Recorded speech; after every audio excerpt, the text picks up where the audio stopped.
So I think it's fair to say that before WoW, MMO leveling, like in EverQuest, consisted of, maybe that's simplifying it a bit, but standing in one spot and killing monsters for hours.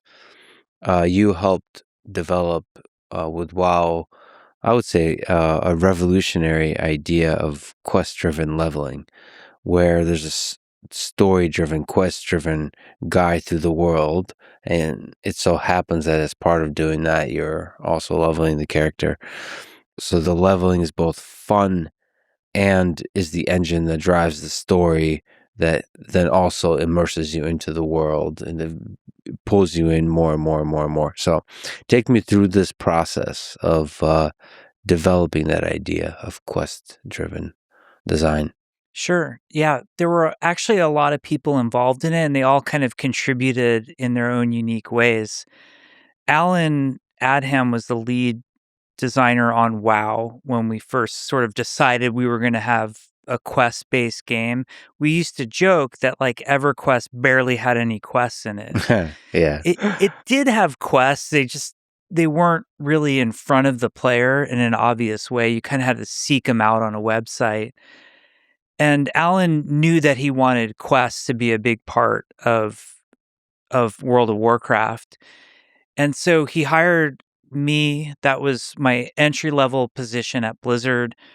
And on the same day, he hired a guy named Pat Nagel, which was hilarious to me because Pat was he had this funny title of HR and facilities at Blizzard because it was such a small company.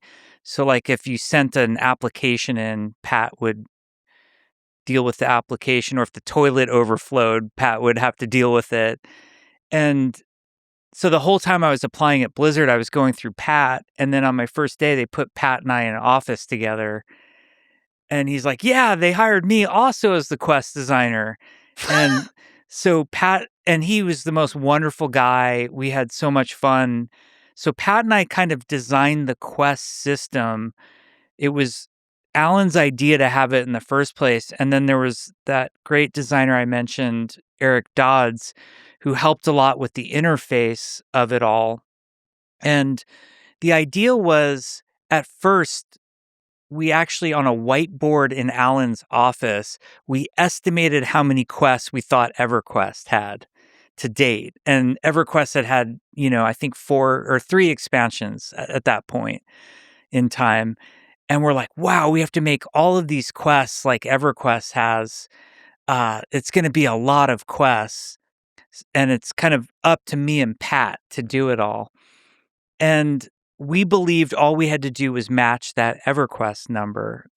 And Pat and I started working on like the design of the system and how it would interact. And Eric Dodds was really involved in how the interface, like how you were going to interact with the NPCs and all of that.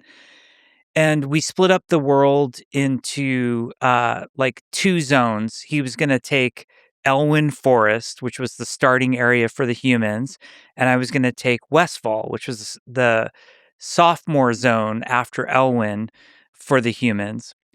Pat and I would meet with Chris Metzen, and those were the funnest meetings ever because Chris just has stories in his head and visions. Chris is like artist, storyteller, world builder extraordinaire. And he sort of described what he wanted going on in those zones. You want the gameplay to follow the flow of what was going on with the stories of those areas. So we finished Elwyn and Westfall, and we did like a team play test. And our assumption was because the way EverQuest worked, players just wanted to level up. It was a level-based game. You go out, you kill a creature, you get experience points, you level up a little bit.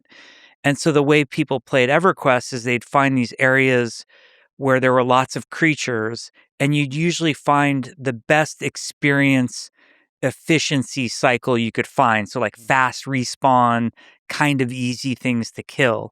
And that's how you would progress through EverQuest. And I remember Alan kind of telling us like, hey, the quests, when Pat and Jeff write quests, they'll aim us to where the creatures are.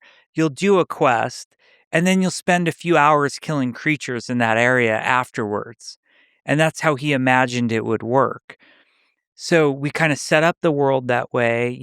Pat probably did a dozen, maybe 20 quests in Elwyn. I do a dozen, 20 quests in Westfall, and we do this team play test.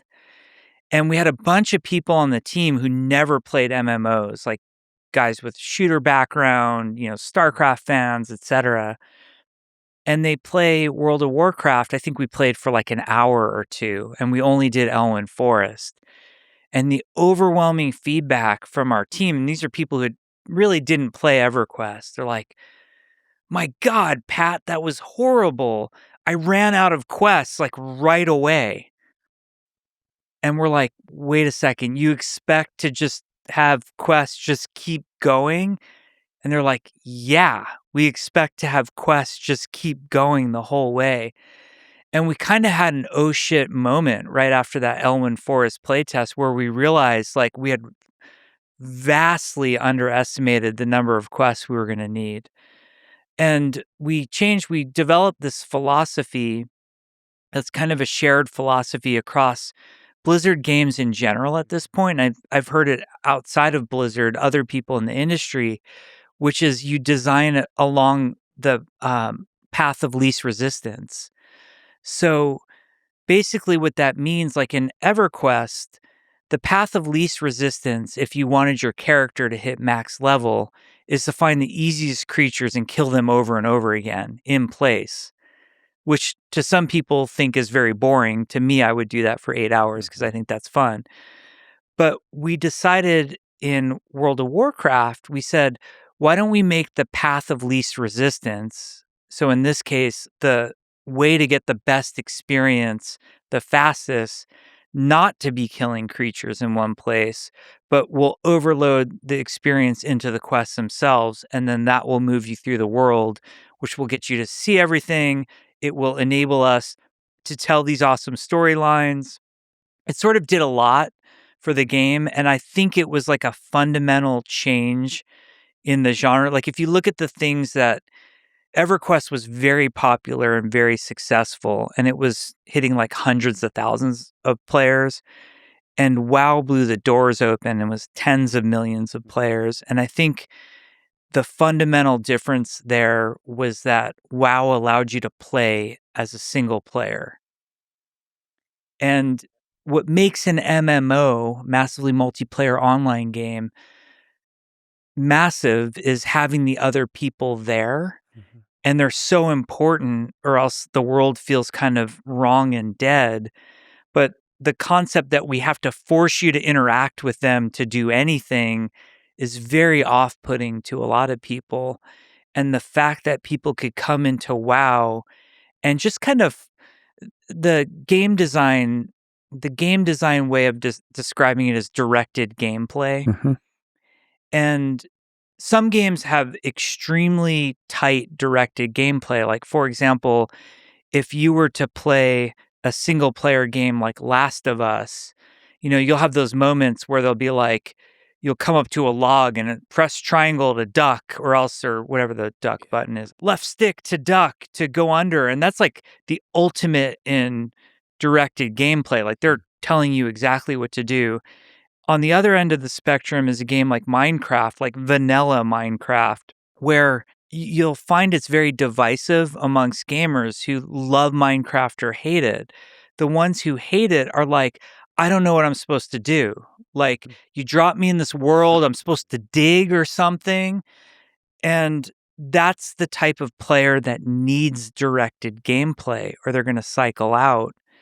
Not all players need it. And what WoW did, that it doesn't seem like an innovation, it doesn't seem like revolutionary, but it sort of created this directed gameplay that felt optional, but really wasn't. I mean, I think it's absolutely revolutionary. It basically changed gaming. It changed the way we see games. And it was so successful in part because it became a mechanism by which you could spend hundreds of hours, thousands of hours in the game. I mean, it's kind of like, obviously, it's one of those, all these great ideas are always like this, right? In retrospect, you're like, well, obviously, if you make the path of least resistance quest-driven gameplay, then it's going to be the reason that most people play. But it is true that I'm with you on, I both like the quests and cow level. Yeah. I guess you have to design for everybody. That's the tricky thing. Like, how do you fine tune this? If you think of it as a loop of like accept quest, kill 10 rats, turn in quest, ding, level up, that loop, like, how do you fine tune that so it's maximum fun, or fun for the maximum number of people?